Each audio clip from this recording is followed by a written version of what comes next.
Picture this. You're walking through the hushed, gilded corridors of Althorpe House, ancestral seat of the Spencer family, in the quiet heart of Northamptonshire. Chandeliers drip with crystal, their fractured light gliding across portraits of solemn ancestors whose eyes seem to follow you with unsettling persistence. Centuries of history leaning around you. Floorboards creak where monarchs once walked, where whispered agreements and unspoken scandals settled into walls like perfume gone sour with age. In 1981, the world watched one of the most dazzling spectacles of the 20th century, a shy kindergarten teacher named Lady Diana Spencer, descending into the international spotlight and into a royal marriage billed as a fairy tale. The press framed her as a commoner marrying into royalty, an outsider welcomed by ancient majesty. It was a Cinderella myth, broadcast billions. But what the cameras never showed, and what the royals would prefer you never learn, is this: Diana was no outsider. Her blood carried secrets that could have rattled the foundations of the British monarchy itself. Secrets the Windsors had every reason to hush, because if you follow the tangled, shadowy strands of a Tudor lineage, you'll find a claim to royal legitimacy more authentic than the family she married into. This isn't just idle speculation buried in dusty genealogical records. This is a forgotten story of scandalous liaisons, illegitimate heirs, and carefully orchestrated erasures, threads deliberately snipped from history books so no one would notice how much fire still smoldered in the Spencer bloodline. Before we dive deeper into Diana's bloodline mysteries, if you love uncovering the hidden truths history prefers to keep in the shadows, make sure you hit that subscribe button and tap the notification bell. That way, you won't miss the next time we pull back the velvet curtain on another royal secret. Drop a comment below telling me where you're listening from. I find it astonishing that we can connect across time and space, exploring centuries-old royal intrigues together, from living rooms in London to kitchens in New York, from university dorms in Delhi to quiet cafes in Sydney. No matter where you are, we're all piecing together the fragments of Britain's most dangerous secrets, one story at a time. When Lady Diana Spencer first appeared on the world stage, the royal family and the press wasted no time in crafting a story everyone would understand. A shy kindergarten teacher, an ordinary girl plucked from obscurity, a commoner stepping into a palace, her hand in that of a prince. It was Cinderella, alive, radiant, and televised. Billions watched the glittering spectacle in 1981 and believed the tale. It was irresistible. At last, the monarchy had opened its guarded gates to one of the people. Diana, they told us, was not blue-blooded aristocracy, not the product of centuries of privilege, but something even more captivating, a normal young woman who fell in love with a future king. But the truth was far more dangerous, because Diana was not an outsider at all. She was, in fact, a descendant of one of the oldest, most entangled dynasties in English history. She wasn't just a kindergarten teacher. She was living proof of secrets the Windsors desperately wanted buried. The Spencers were never common. Their family had been wealthy landowners for centuries, their lineage stretching back through parliamentary magnates, knights, and courtiers who moved in the highest royal circles. Diana was raised not in modest obscurity, but at Althorpe House, an estate dripping with centuries of accumulated splendor. Servants, portraits, gardens designed to impress monarchs. It was a world closer to a palace than to a classroom. This is where the myth begins to crack. The marriage of Charles and Diana was never a union of two worlds, humble and exalted. It was a carefully staged reunion of two families whose histories had been entwined for generations. The Windsors needed Diana to look like a commoner. They needed her to be the smiling, ordinary girl who would humanize their fading monarchy. But beneath that narrative ran a truth of blood and scandal. The Spencers were not merely privileged. They were custodians of hidden royal lines the crown itself had disowned. Why paint Diana as a Cinderella? Because acknowledging her true ancestry would have been catastrophic. It would have raised questions no royal house want to answer. If Diana carried the blood of Tudor kings, what did that make her children, William and Harry? If those hidden lines mattered, who really carried the stronger claim to the throne, the German-descended Windsors or the deeply embedded Spencers? And most explosively, if the monarchy itself had worked for centuries to bury evidence of illegitimate heirs and forbidden liaisons, what else had been erased from the public's history books? The safest option was to erase Diana's aristocratic pedigree in plain sight, to transform a woman with dynastic roots into a commoner bride. For centuries, The Spencers had moved like shadows through English history, their family tree enriched by scandal after scandal. Illegitimate children of kings, discreet marriages, whispered affairs, all of it pruned and folded into their genealogy until the House of Spencer became something unique. They weren't the official royal family. They were something more dangerous, the keepers of the discarded branches. By the time Diana appeared in the press, the Windsors could see how explosive her heritage was. In public, she was christened from the nursery, barefoot in her classroom, ready to sweeten the image of a tired monarchy. In private, she was a time bomb of ancient royal claims waiting to explode on the world stage. She wasn't just an innocent bride swept up in romance. She was a sum total of centuries of secrets a monarchy decided the world should never know. The headlines in 1981 if the press had told the public, "The bride carries Tudor blood." What would that have meant for succession? For national pride? For an institution already worried about its legitimacy in the modern age? It would have meant that Diana was not marrying into royalty at all. She was bringing it back to the throne. She wasn't the outsider. She was the insider of insiders. And in that truth lies the monarchy's oldest fear, that the shadowy bloodlines it worked hardest to erase could one day rise again in plain sight, wearing a silk wedding gown on live television. If there is a single name that still casts its shadow across Britain's monarchy, it is Henry VIII, the king of 6 wives, the breaker of Rome, the man willing to restructure an entire nation for his desire to have a son. A figure larger than life, feared in his own day and mythologized in ours. And yet, the scandal that truly haunts Henry's legacy is not in his failed marriages, but in the children he never allowed onto the throne. The forgotten heirs, the illegitimate offspring, the bloodlines erased from succession lists but never erased from history itself. It is here, buried in these silent stories, that we find Diana. In 1519, long before Henry's obsession with securing a legitimate male heir pushed him into the chaos of divorces and beheadings, a boy was born. His mother was Lady Elizabeth Blount, a shimmering beauty at Henry's court. His son was named Henry FitzRoy. The meaning of that surname couldn't have been clearer. Son of the king. For once, Henry VIII acknowledged the obvious. This was his child. The king paraded the boy before Cortes, drowned him in titles, and treated the illegitimate boy with more open pride than most of his legitimate offspring would ever know. Dukedoms, lands, and honors rained down on the young FitzRoy. He was created Duke of Richmond and Somerset, and by every gesture Henry made, this child was not simply a minor embarrassment. He was the heir Henry had been desperate for. There were even whispers, and more than whispers, that Parliament might pass laws permitting FitzRoy to succeed his father. England might have accepted a king who was technically illegitimate, but in practice, the living embodiment of Henry's dynastic mission. But fate intervened, cruelly. FitzRoy died in 1536, around 17 years old, falling victim to illness before he could prove his destiny. To the chroniclers of the day, it looked like a personal tragedy. To history, it seemed like the end of his line. But bloodlines do not die so easily. While FitzRoy left no surviving legitimate children, his extended line, woven carefully into the fabric of England's nobility, did not vanish. His acknowledged descendants, through discreet marriages and the absorption of noble cousins, seeded themselves into aristocratic families across the country. Generation by generation, these connections spread like roots under old soil. By the 17th and 18th centuries, fragments of FitzRoy's lineage had merged with the branches of one particular family, the Spencers.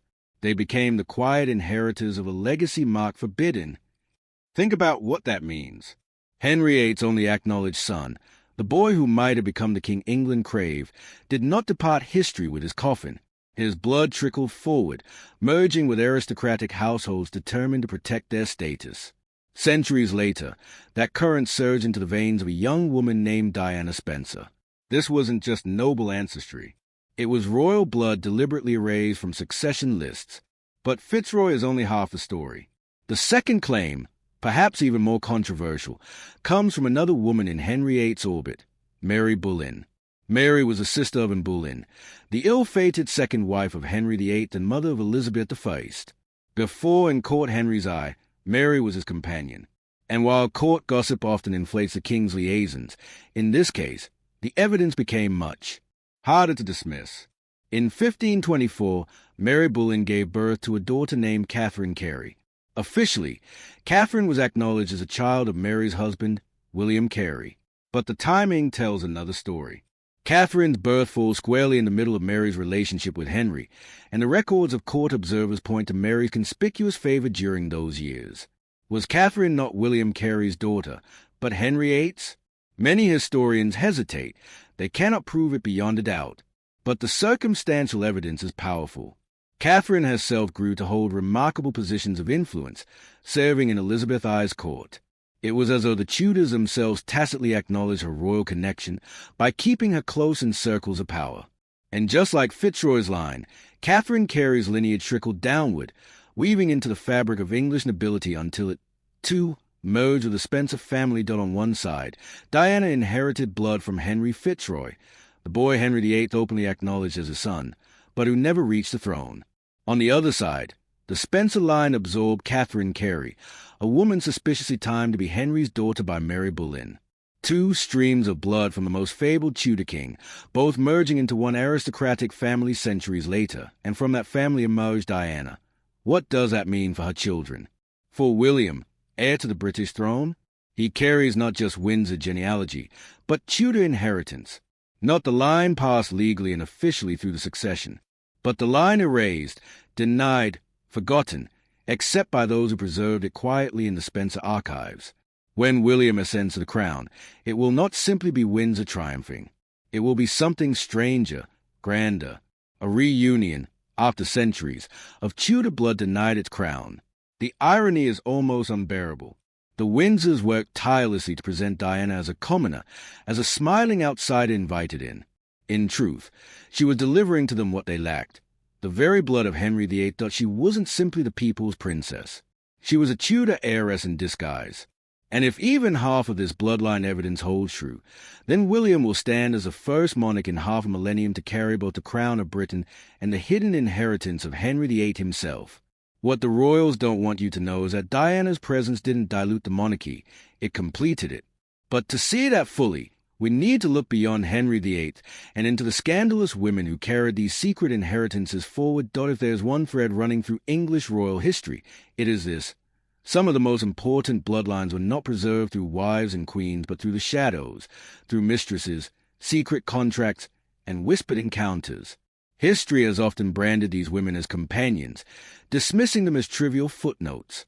But in truth, they became the living conduits of royal blood when marriages failed, dynasties cracked, and crowns were at stake. Diana belonged to their sisterhood. Story begins with Lady Eleanor Butler, daughter of the Earl of Shrewsbury. She was said to have secretly married Edward IV, decades before Henry Tudor seized the crown at Bosworth Field. In the swirling chaos of the 15th century, Edward IV's private life was more dangerous than his campaigns. Long before he wed Elizabeth Woodville, Eleanor Butler was alleged to be the woman to whom he had legally bound himself. By 15th century law, such a pre-contract would have made his later marriage invalid. And if that marriage was invalid, then his children, the famous princes in the Tower, were illegitimate. Richard III, Edward's brother, seized on this controversy. He declared the princes unfit for succession, claimed the crown for himself, and plunged England into civil war. The resulting collapse paved the way for Henry Tudor to march to Bosworth and found the dynasty that bore his name. In other words, Eleanor Butler's alleged contract changed the entire trajectory of English royal history. And guess where her bloodline trickled forward? Into the Spencers. Diana was not just tied to scandal. She was tied to the very event that had pulled the Tudors onto the throne. The monarchy's chaos was written into her ancestry. Next comes Arabella Churchill, Diana's distant ancestor, and a name whispered more often in courtly gossip than official documents. Arabella was a sister of John Churchill, the first Duke of Marlborough, one of Britain's greatest generals. But it wasn't her military connections that made her famous. It was her relationship with King James II. Arabella became James's long-term mistress, and their children carried royal blood even if the law refused to recognize them. Think of the paradox here. Diana, centuries later, would marry into the Windsor dynasty, officially becoming a princess. But her ancestry already contained the unofficial children of a medieval king, passed along quietly through aristocratic marriages. Arabella's story reveals a pattern. Women dismissed at the time as fallen, whose lineages outlasted queens and kings. They became genetic survivors in the shadows of dynasties torn by war and religion, but perhaps the most notorious of them all, Barbara Palmer, the first Duchess of Cleveland. History remembers Charles II not for his governance but for his appetites.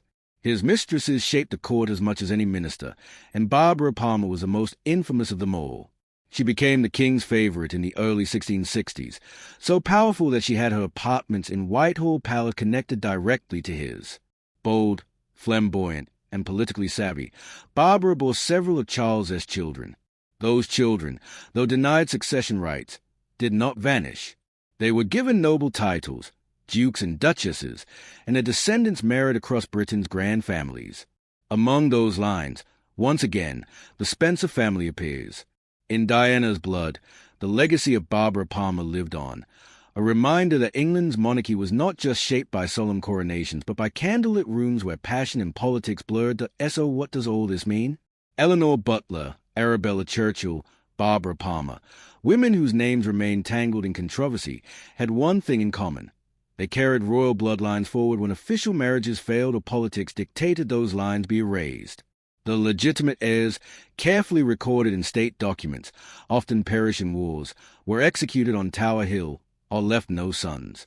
But mistresses and companions ensured the blood of kings continued unbroken, even if unofficially.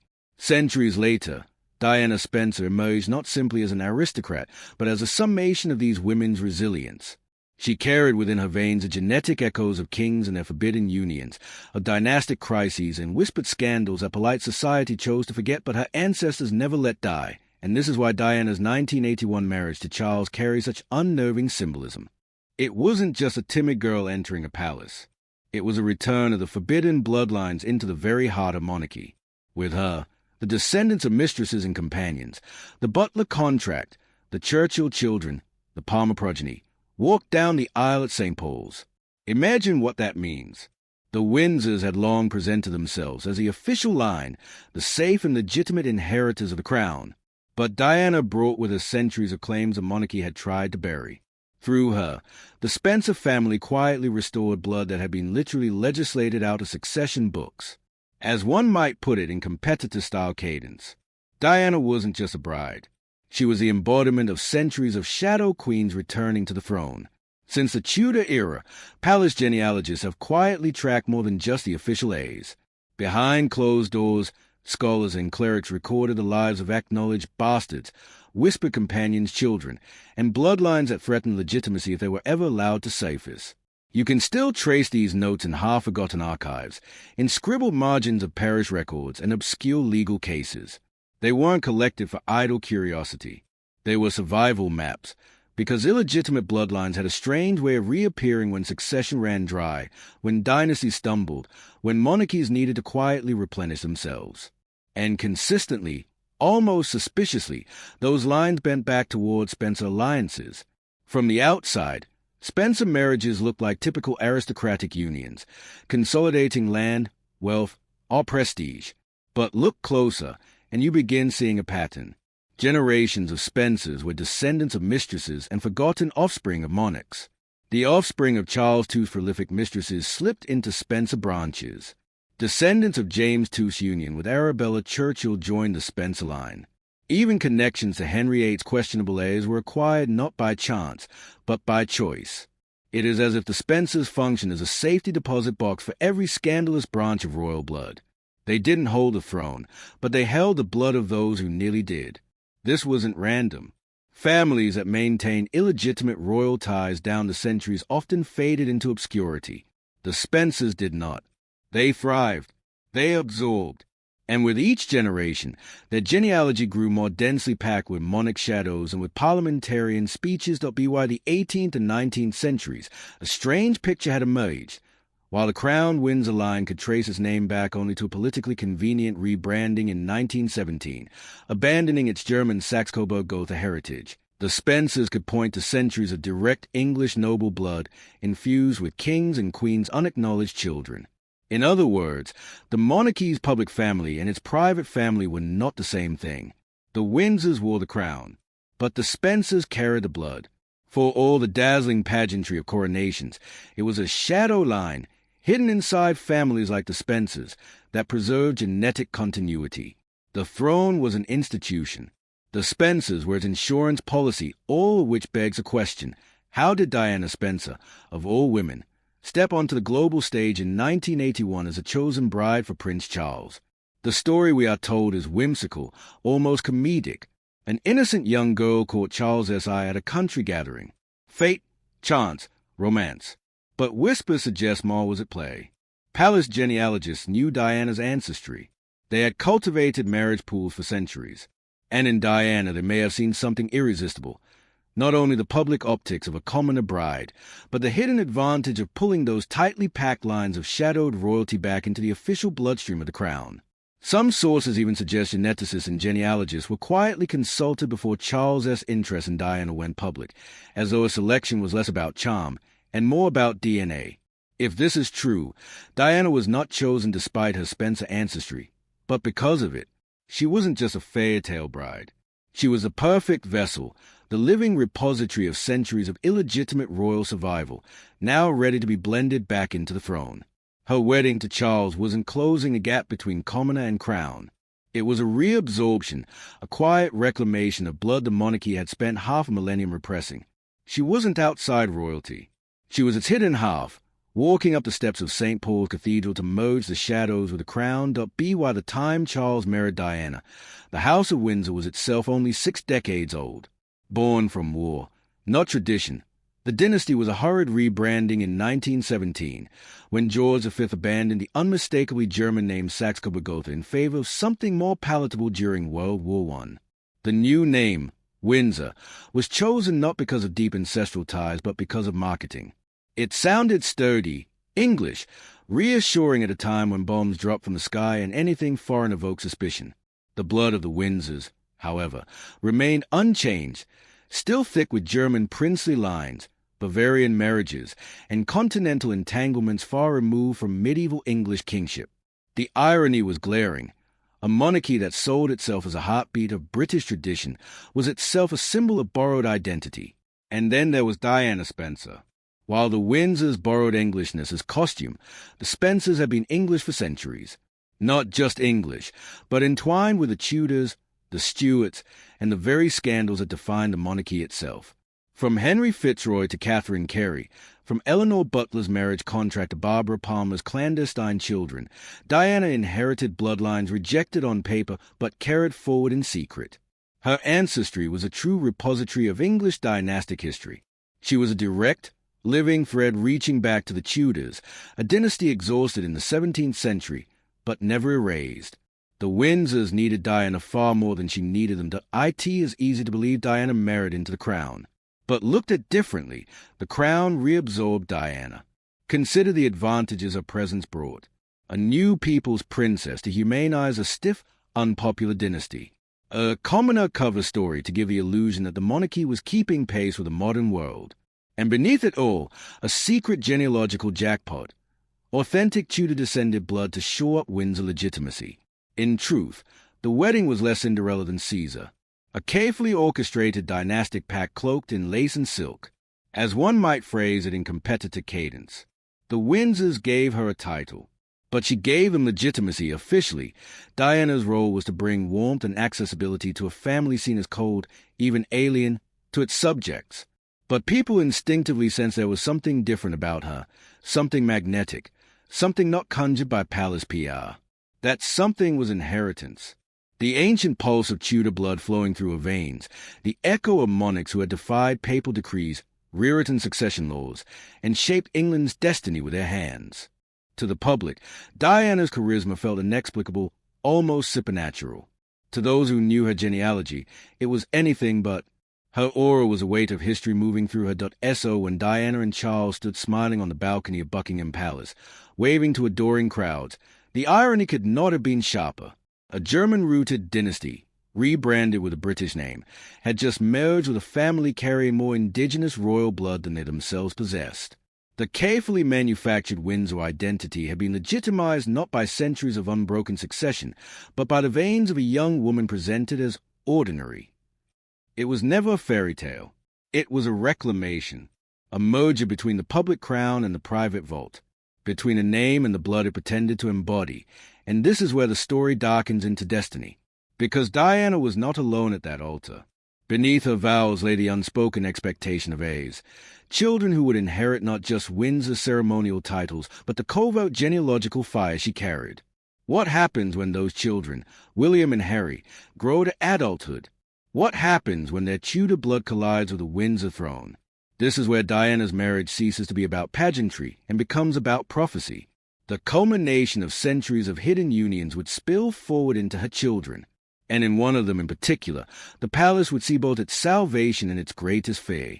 William, the elder son, was always destined to be king, but his claim runs deeper than his father's Windsor side would ever publicly acknowledge. Through Diana, William carries the veins of Henry VIII's offspring, FitzRoy and Catherine Carey, as well as the scandalous branches of Eleanor Butler, Barbara Palmer, and Arabella Churchill. Royalty denied succession. Royalty erased from history books, yet still present, quietly coursing forward. The Windsors give William a crown on paper. The Spencers give him something more dangerous, the living echo of the Tudors, the dynasty that burned, broke, and built England itself. It is no exaggeration to say that William will become the most authentically Tudor monarch in nearly 500 years, not merely because of his throne, but because of what flows through him. This isn't a symbolic reunion, it's biological. The line officially ended with Elizabeth I in 1603. But through Diana, fragments of those hidden Tudor connections continued, patient and perpetual. With William, they converge. This isn't just another coronation. It is the spiritual return of the Tudors. The bloodline the monarchy tried to bury has returned. Wearing the face of a king the people already adore on the surface, the monarchy sustains itself through pomp and ceremony. But its mythic strength comes from continuity, the idea that the blood of kings stretches back unbroken. For centuries, that narrative was fragile. The Windsors themselves are German in origin, a rebranded dynasty constructed for survival. By contrast, William's veins reassert England's deepest dynastic story, legitimacy rooted not in names or titles but in ancestry, scandalous though it may be. The stakes are immense. When William takes the throne, he doesn't just inherit Windsor rule. He reunifies Tudor blood and Windsor power. His genealogy becomes a monarchy's insurance policy, continuity restored not by law but by bloodlines that kings tried to deny. It makes him not just Britain's king, but its dynastic resolution, a true heir to the contradictions, passions, and scandals of English history, but dynastic fusions don't always produce identical heirs. William was the crowned consolidation. Harry became something else entirely. Harry carries the same Tudor inheritance, but his life is tracked closer to the rebel archetype of their history. Think of the Tudors. Fierce independence, refusal to conform, defiance of rules written for them. Henry VIII defied the Pope. Elizabeth I defied councils of men. Illegitimate children carried royal legacies outside the palace gates. That spirit re-emerged in Harry. His clashes with tradition, his distance from royal duties, even his decision to openly reject palace expectations, all echo the independent streak of Tudor blood. In him, the monarchy's worst nightmare came alive, the uncontainable inheritance of rebellion. The very bloodline that gave William his legitimacy gave Harry his resistance. Two sons of Diana, two sides of the Tudor spirit, one heir woven back into the crown, one heir thrown into open conflict with it. This is why Diana's role cannot be softened to people's princess, photographed in kind moments or humanized by a tragic death. Her true legacy lies not only in her humanitarian wake, but in the dynastic reality she passed down to her children. Two boys who embody the duality of her inheritance. William, the restoration of monarchy's deepest myth. Harry, the restless proof that such bloodlines never behave quietly. It was inevitable. For centuries, the illegitimate offspring of kings carried both gifts and burdens. Some married well and fed their blood quietly into noble vaults. Others rose, rebelled, or threatened dynasties. Diana's Spencer blood guaranteed both outcomes, restoration, rebellion, housed within her two sons. The monarchy cannot acknowledge this openly. To do so would be to admit that its legitimacy has always relied on messy, scandalous, and forbidden unions. Instead, it must perpetuate the sanitized story. William as dutiful heir, Harry as a wayward brother. But to historians and genealogists, the truth is unmistakable. Both William and Harry embodied Diana's ancestry in different, but equally powerful, ways. William's blood anchors the monarchy and legitimacy it craved. Harry's choices prove those same roots cannot be controlled. It is a paradox worthy of the Tudors themselves. The monarchy lives and dies on succession. And if history has taught anything, it's that old claims never stay buried. Henry VIII's questionable heirs, Edward IV's marriage contract, Caroline of Brunswick's trials, the Glorious Revolution. Every century brought its dynastic scandals. So what would it mean if the woman the monarchy introduces, an outsider bride, carried Tudor bloodlines more legitimate than the German-rooted Windsors themselves? It would mean more than embarrassment. It would mean reopening centuries-old debates about who truly should have worn the crown. Was Parliament right to exclude illegitimate heirs? Were those children unfit or simply inconvenient? Every headline about Diana's blood would have whispered those questions back into the present. And the monarchy could not afford that risk. So the palace image makers pulled off one of the most audacious rebrands in history. They turned Diana's nobility into normalcy, her lineage into background noise, her very blood into an irrelevance. She wasn't presented as a Spencer heiress with threads to Henry VIII. She was recast as Cinderella, the girl next door. And yet, the truth had a way of bleeding through. The very qualities that made Diana magnetic mirrored her supposed Tudor ancestors' reputations. Her independence, defiance, and refusal to quietly submit recalled the Boleyns.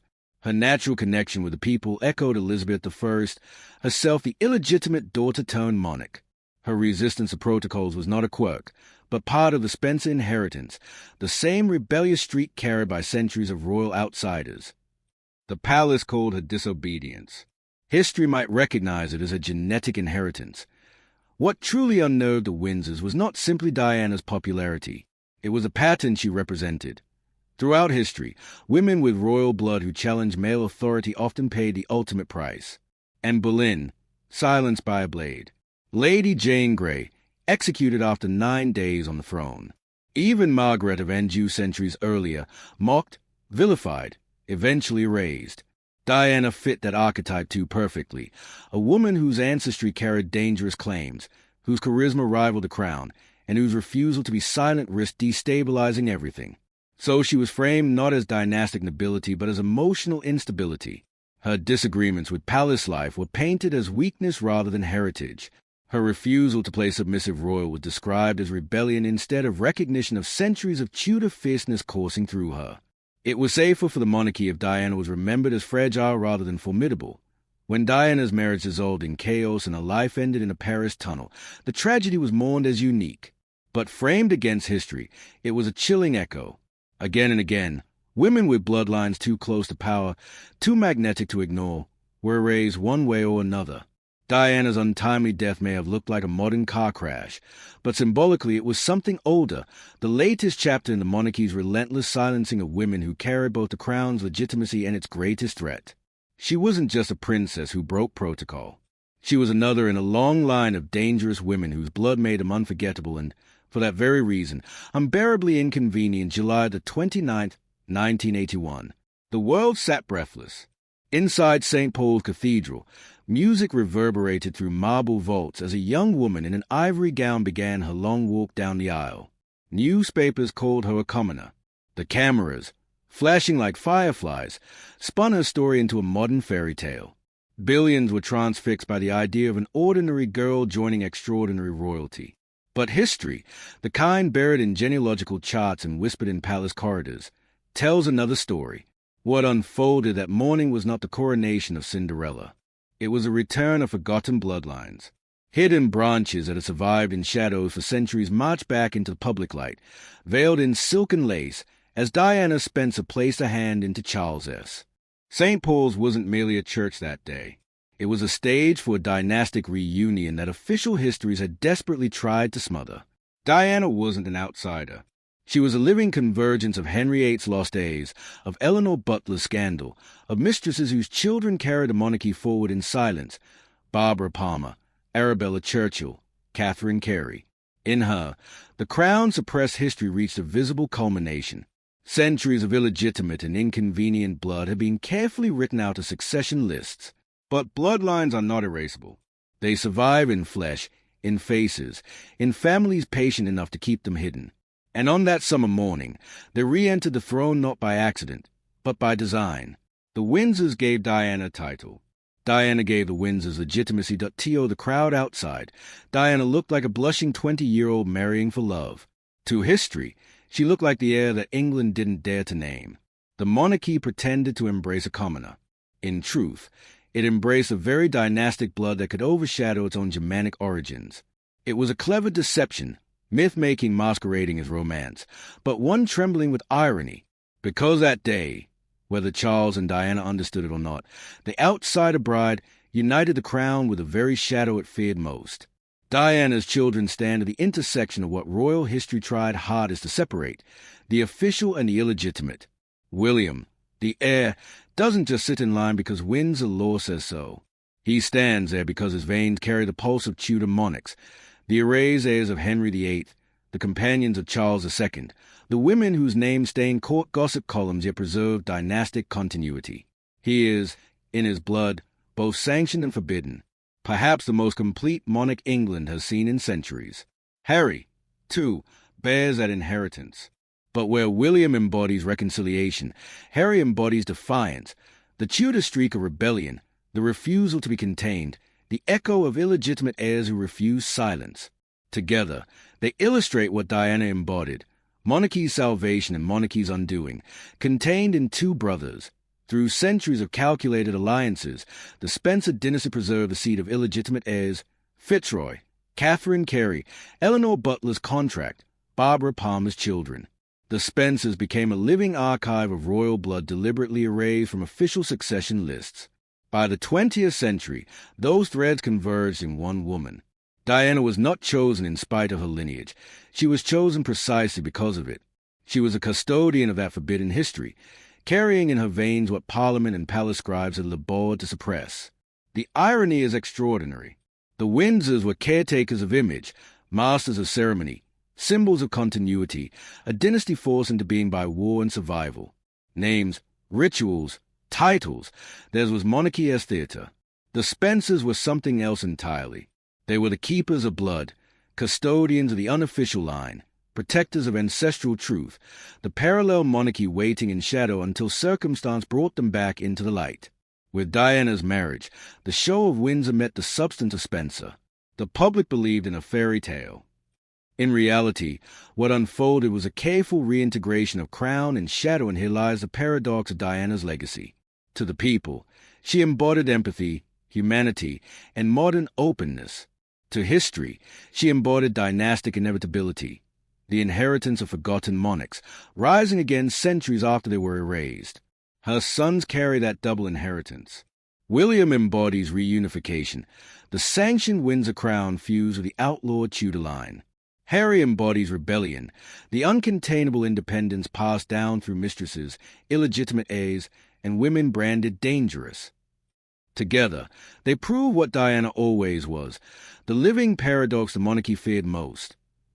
What the royals didn't want you to know is that Diana's story was never about a commoner welcomed into palaces of power. It was about power itself, circling back through centuries to reclaim its place. She was not the outsider. She was the insider of insiders, carrying the veins of kings who refused to be forgotten, stepping into history not as ornament but as resolution.